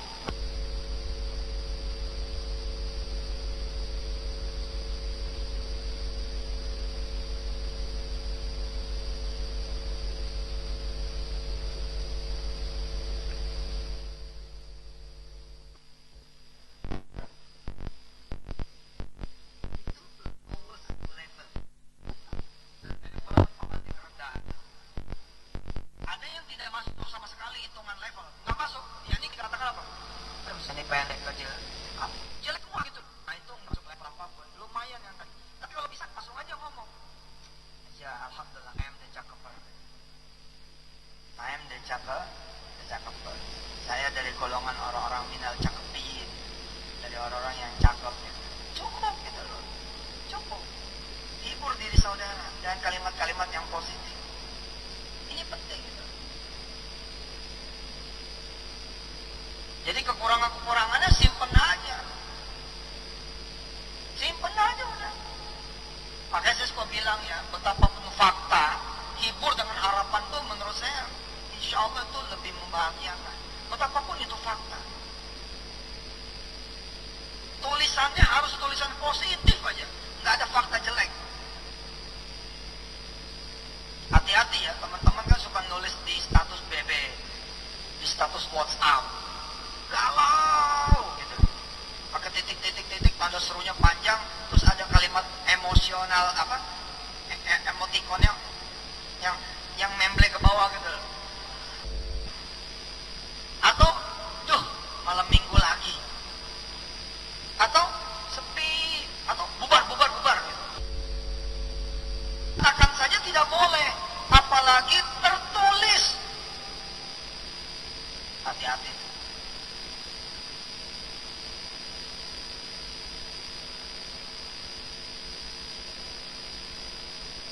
Lagi berantem berdua.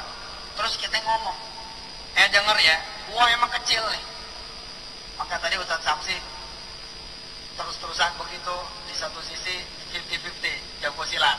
Kecilnya nggak usah gitu, karena orang udah tahu Ustaz Syamsi kecil. Mohon koreksi guru ya. Nih ya, lagi berantem nih, lagi berantem. Terus orang ngomong, dengar ya, biar gua kecil nih, gua gak ada takutnya sama lo, tau gak? Gitu kan ya. Naik dong, naik level berikutnya. Nggak usah ngomong kecil, langsung aja ngomong, gua gak takut sama lo.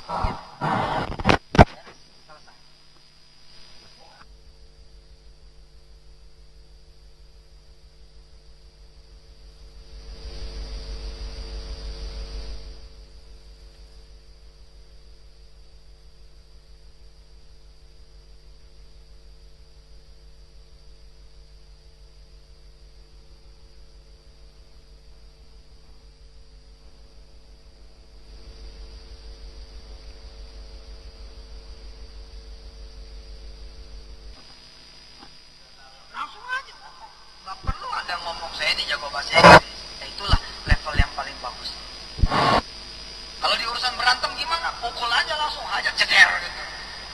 Nggak usah ngomong, hajar aja udah, sikat, tusuk aja duluan, sat, dah selesai. Hah? Beres dah. Hah? Ngapain ribut-ribut begitu? Hajar aja udah langsung gitu. Saya minta satu orang memperbaiki kalimat saya. Ada satu orang. Ente, ayo masuk. Mana? Tuh, ambil. Oke, naik sini.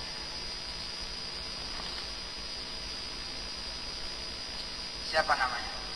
Hah? Rano, perbaiki kalimat saya. Saya emang ceking ya. Tapi kalau ngangkat beban nih, insya Allah kuat. Perbaiki coba kalimat.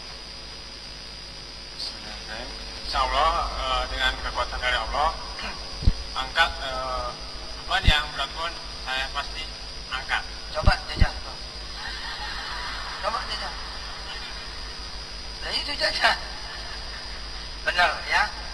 No matter the fact, ya, no matter you are, nggak ada urusan. Pokoknya yang kita majuin yang baik. Siapa namanya tadi? Rano. Perbaiki kalimat saya. Tanggal 28 April ini saya punya tagihan 10 juta. Insya Allah cair deh tanggal 28 April. Tanggal 27 ini Ustaz, saya mesti bayar 15 juta. Bisa dimengerti? Tanggal 28 April ada duit cair insya Allah 10 juta. Tapi yang jadi masalah nih Ustaz, tanggal 27-nya saya harus bayar 15 juta. Tolong dirubah kalimat. Level berikutnya, naik ke level berikutnya. Insya Allah di tanggal 28 April itu saya ada dana yang cair, sedangkan di tanggal 27 saya harus ada bayar utang. Tapi dengan jalan yang harus saya bayar 15 juta itu nggak berubah, itu nggak mengubah, itu belum berubah. Lihat bro, berasa kan belum berubah kan? Coba bantu.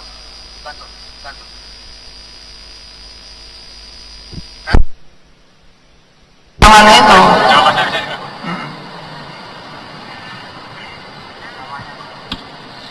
Assalamualaikum warahmatullahi wabarakatuh. Nama saya Trisna. Saya akan memperbaiki kata-kata dari Ustaz Isyam Mansur. Insya Allah tanggal 7 saya akan bayar.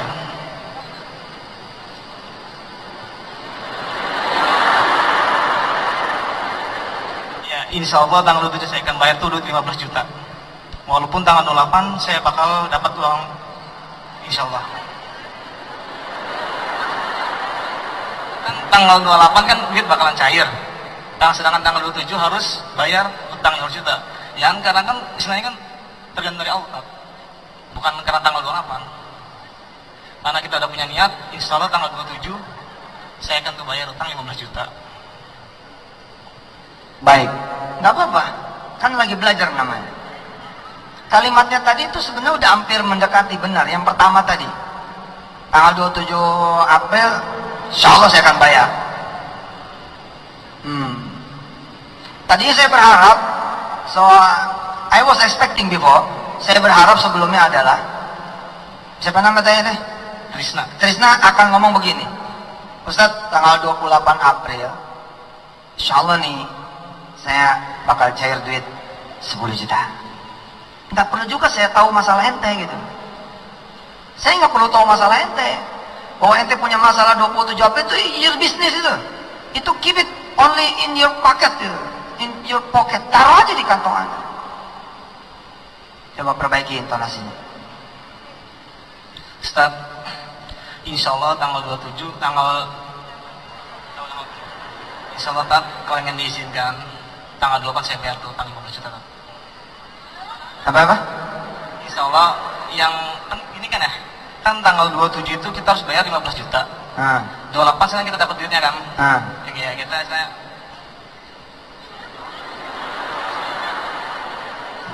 Coba. Bismillahirrahmanirrahim.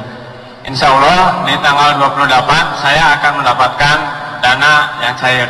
Makasih. Masih nggak gantung ya. Belajar nggak apa-apa, improve ya. Let's improve your words. Anda harus melatih kata-kata Anda karena perbedaan kata-kata itu akan berbeda segala-galanya. Kenapa kita harus syahadat? Asyhadu an la ilaha illallah wa asyhadu anna Muhammadar Rasulullah. Because that's not only words, bukan cuma kata-kata gitu. Begitu diucapkan berbeda gitu. Berbeda. 1000 kali kemudian kita mengatakan dia tidak dari hatinya. Rasulullah bilang, kalau kamu pengen tahu hatinya kayak apa, belek aja. Kan nggak bisa orang tahu hatinya kayak gimana. Kan ada tawanan dibunuh tetap sama sahabat, walaupun tawanan ini si yang kalah ini mengucapkan syahadat. Lalu sahabat Rasul ini mengatakan, ya Rasulullah dia cuma ngomong supaya pengen selamat. Rasulullah bilang, no, lah. Kalau Anda pengen tahu itu bohong atau tidak, kamu belah dulu dadanya. Artinya tetap beda gitu. Trisna, coba ulangi. insya Allah utang yang 15 juta akan saya bayar. Nggak perlu tahu. Kan ceritanya ente ngomong mana nih? Ceritanya ente ngomong mana? Ada dua konten. Yang pertama ngabarin berita gembira, yang pertama ngabarin keadaan. Yang tentang keadaan nggak usah, nggak perlu Yusuf Mansur tahu gitu, nggak perlu temen ente sekamar tahu. Gua nih bakal gajian nanti gitu kan ya, tanggal 28 April. Tapi kan masalahnya kita mesti bayar kontrakan nih 27. Nanti sama tuh kayak begitu. Ngomong ke teman-teman nggak perlu, langsung ngomong aja. 28 April gua gajian, insya Allah. Coba. Insya Allah tanggal 8 saya akan bayar. Bayar ke siapa? Oke Trisna, kembali, silakan. Keep learning. Ayo Rano, silakan kembali. Apa itu Rano? Sedekah motor. Subhanallah. Sudah ada kuncinya. Itunya parkirnya mana? Hah? Kunci apa? Kartu parkirnya mana? Iya. Kartu parkirnya sini. Harus berubah dan mengubah kata-kata.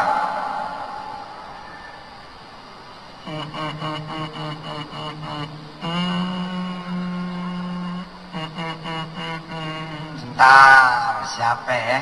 Nih, kacamata hitam, jilbab yang ada merah-merahnya, samping kerudung coklat.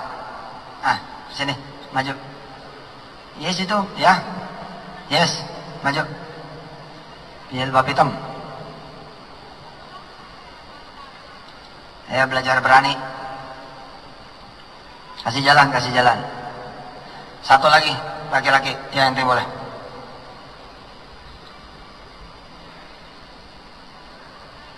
Oke. Ya pegang mic-nya. Mau kemana? Sini. Jauh amat. Siapa namanya? Maman Ustaz. Maman. Ibu namanya siapa? Andi. Mbak Andi. Baik. Mbak Andi perbaiki kalimat saya. Ceritanya nih saya orang yang sudah 10 tahun bekerja. Ketika saya kerja, orang yang saya kerja itu, bos saya istilahnya sebenarnya sama-sama modal nggak punya. Oke? Bener-bener loyal, banting tulang, peras keringat, bla bla bla bla bla sampai 10 tahun. Perusahaannya gede. Tiba-tiba hari itu dipecat. Saya dipecat. Mbak Andi dipecat. Maman dipecat. Maka saya akan ngomong seperti ini. Bayangin Ustaz, udah 10 tahun kerja. Dari awal tuh Ustaz saya bangun. Dari nol. Sakit itu di sini Ustaz. Bayangin Ustaz. Akhirnya kalimatnya jadi jelek. Coba perbaiki kalimat. Belajar ya, learn, belajar. To change the words. Untuk mengubah kata-kata Anda sendiri. Alhamdulillah, saya sudah berbakti selama 10 tahun dengan Bapak. Ceritanya ente ngadu sama aneh? Bukan, kan saya pecat. Oke.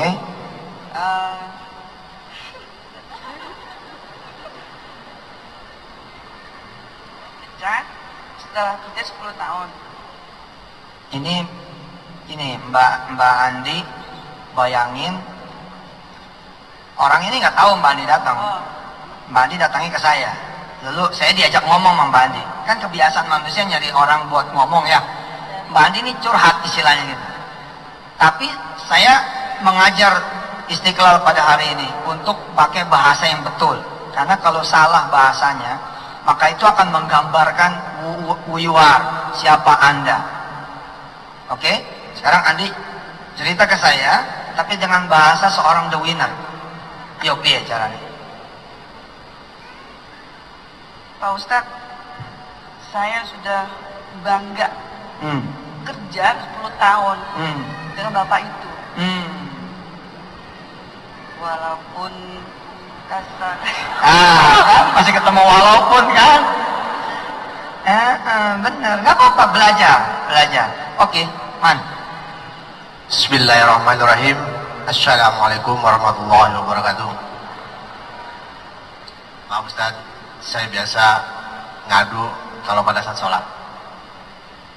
Alhamdulillah ya Allah, Engkau berikan 10 tahun pekerjaan, Engkau ambil hari itu juga. Aku bersyukur, insya Allah itu akan lebih daripada itu. Amin ya Rabbal alamin. Ya oke, nggak apa-apa. Good, bagus. Iya Kang Maman.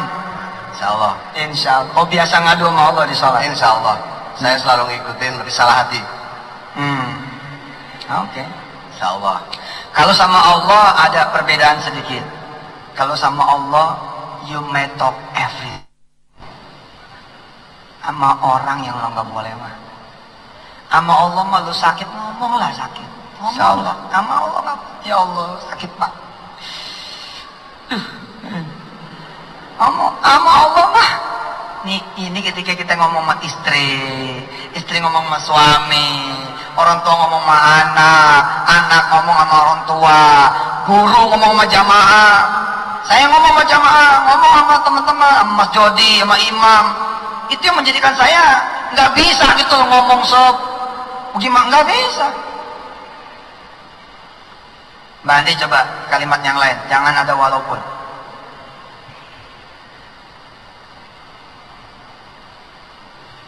Pak Ustadz, saya senang kerja di perusahaan itu selama 10 tahun. Insya Allah saya bisa berbakti lagi dengan perusahaan yang lain. Udah mulai bagus kalimatnya. Cakep. Oke. Makasih Mbak Andi. Makasih Man. Silakan kembali. Perhatikan ya. Orang yang datang dengan kalimat yang tadi biasanya datangnya dengan badan yang agak membungkuk, badan yang tidak punya energi, badan yang lemah, badan yang menderita, badan yang pengen dikasihani, mata yang pengen diibadi sama orang, lalu supaya orang mengatakan kasihan banget ente gitu. Apalagi dia butuh teman-teman yang satu frekuensi, misal seperti ini. Kalau ada orang yang ngomong begini, men lu bangun, maka dia akan marah.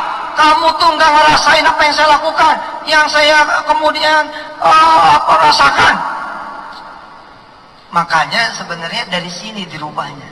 Jadi datang tuh duduk udah dengan muka gembira, muka senang. Kalimatnya belajar.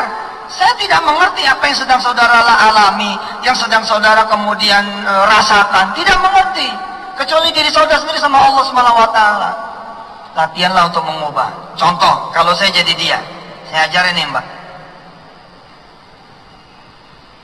Ustaz, Assalamualaikum. Waalaikumsalam. Ustaz, saya pernah punya pengalaman loh Ustaz, 10 tahun membimbing orang mulai dari nol, nemenin orang mulai dari nol sampai jadi Ustaz. Bidangnya di bidang misalkan periklanan misal, dan nggak perlu cerita yang tadi.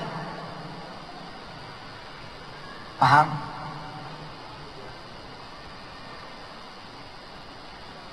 Biasa kan manusia pakai prolog tuh ya. Ustaz, hari ini saya dipecat Ustaz.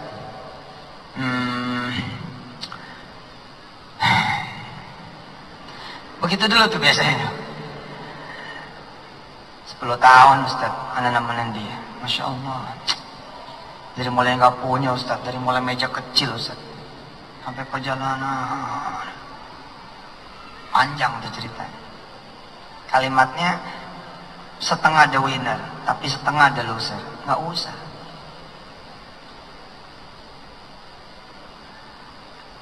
Langsung aja beda, Ustaz. Alhamdulillah Ustaz, saya punya pengalaman nemenin orang di bidang kuliner Ustaz, mulai dari nol Ustaz, 10 tahun Ustaz. Ya, hari ini alhamdulillah saya free, diizinkan Allah, tidak lagi membantu beliau. Insya Allah Ustaz, apa yang bisa saya lakukan untuk antum Ustaz di bidang kuliner. Gitu.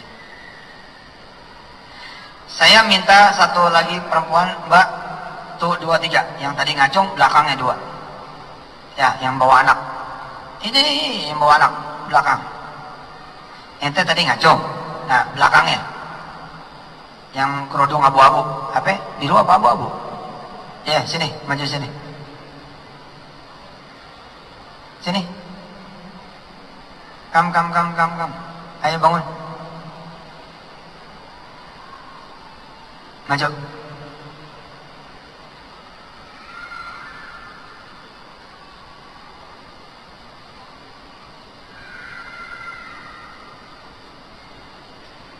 Saya minta satu lagi yang pakai baju strip. Mas, ya. Belakangnya. Samping. Yes, itu sini.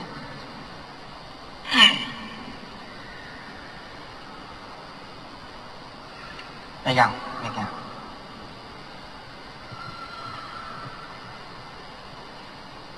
Oke. Ente tolong rubah kalimat. Ente ini udah 3 tahun nih ngangsur Fortuner. Udah 3 tahun ngangsur Fortuner. Angsurannya 18 juta sebulan. Tanggal 19 April nih kasusnya ya. 19 April siapa namanya tadi? Samsul 19 April ente bayar nebus BPKB. Selesai, angsuran tuh selesai. Berarti selesai pula asuransi. Tanggal 20 Aprilnya Fortuner ente hilang. Alias sudah tidak lagi ada asuransinya. Bagaimana kalimatnya? Insya Allah tanggal 20 nanti bayar angsuran Fortuner selesai. Ini juga contoh. Banyak orang yang tidak memahami problemnya. Ini contoh lain juga. Jadi banyak orang tidak memahami problem dirinya itu apa, nggak paham. Karena itu keluarannya jadi beda. Samsul, Anda 3 tahun lebih, 3 tahun bayar angsuran 18. Tanggal 19 April BPKB ente ambil. Tanda udah selesai semua angsurannya. Masalahnya adalah tanggal 20 besoknya nih, itu mobil hilang. Kira-kira yang keluar dari mulut ente itu apa? Syukur alhamdulillah. Ya piye gimana caranya? Ngomongnya gimana? Sedekah, intinya sedekah, buat sedekah. Samsul, makasih ya. Kebanyakan orang, mostly people, dia masuk di urusan the loser. Ketika kemudian contoh nyatanya jadi ada dan berlaku di dia. Ketika itu terjadi, please become the winner. Please be the winner. Gimana caranya? Bilang sama Allah, alhamdulillah ya Allah, 3 tahun sudah Engkau ngizinin saya pakai Fortuner. Selama 3 tahun Engkau ngizinin pula saya bayar tepat waktu. Hari ini ya Allah, Engkau sudah mengambil kembali Fortuner yang Engkau berikan kepada saya. Makasih ya Allah. Mungkin saya yang kurang bersyukur. Rob, kalau nanti Engkau ganti lagi dengan Fortuner yang baru, bla bla bla bla bla. Pokoknya isi positif terus. Ustaz, tadi masih bilang Fortuner hilang. Ya, karena sama Allah. Kalau sama Allah, everything you can talk to him. Kalau sama Allah. Tapi giliran ke manusia, gimana cara ngomongnya?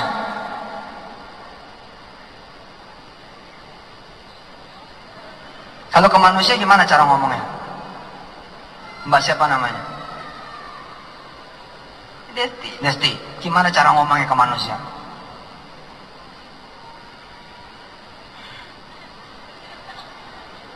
Grogi mesti ini. Hai Desti, jangan grogi, jangan mikirin ada orang banyak. Kalau Desti datang ke rumah orang, ke rumah saudara, ke rumah teman, itu ceritanya kayak apa? Menceritakan Hesti hilang Fortuner tuh kayak apa? Yang nanti menggambarkan hati Hesti, pikiran Hesti. Insya Allah saya bercerita untuk mengikhlaskan. Hesti harus belajar. Nggak perlu cerita. Nggak belajar gimana? Kan saya udah bilang, urusan fakta, urusan yang susah-susah, keep it. Simpen aja for yourself. Jadi ketika Hesti datang, cerita yang lain aja. Alhamdulillah, tau nggak lo, gue lagi dagang hari ini. Sampai nanti dia nanya, lo naik apa tadi kemarin? Kok nggak ada mobil lo? Gitu. Kalau ditanya, baru bicara. Bicaranya pun nggak usah bicara Fortuner hilang. Insya Allah ini lagi mau ganti mobil. That's it, that's all. Paham? Bisa dimengerti Hesti? Oke, saya kasih contoh satu lagi, bisa? Bisa jawab? Bisa. Hesti umurnya berapa sekarang? 20. Oh, 20 tahun berarti belum nikah ya? Oke, saya butuh yang sudah nikah dan janda. Janda, tuh, ayo maju, sini. Ini janda bener loh ya? Ya, ayo, sini. Oke, Hesti kalimatnya, kita zuhur jam berapa? 11.53, baik. Hesti 20 tahun. Ini aja deh, janda dulu nih. Oke, kasih. Siapa namanya tuh? Assalamualaikum warahmatullahi wabarakatuh. Nama aku Yunima. Yunima, baik. Begini Mbak Yunima. Saya nggak tahu persisnya seperti apa, tapi kira-kira begini. Sudah membangun rumah tangga 17 tahun. 17 tahun kelamaan ya, 7 tahun aja deh. Sudah membangun rumah tangga 7 tahun, terus punya anak 4. Akhirnya cerai. Gimana kalimatnya? Alhamdulillah udah dikasih Allah ngerasain punya suami 7 tahun. Nah, enak kan? itu bener itu. Mudah-mudahan dapat yang lebih bagus, dokter, Ustaz. Iya siap. Ini kayak curhat Ini nih. diem aja deh. Ada dokternya tuh. Kan udah minta sama Allah, ada Ustaz juga kan didoain. Baik, itu benar. Allah Oke. dulu, Allah lagi, Allah terus. Siap. Kemarin salaman sama Pak Jokowi. Mau tahu pengalaman? Sedekah dulu makanya.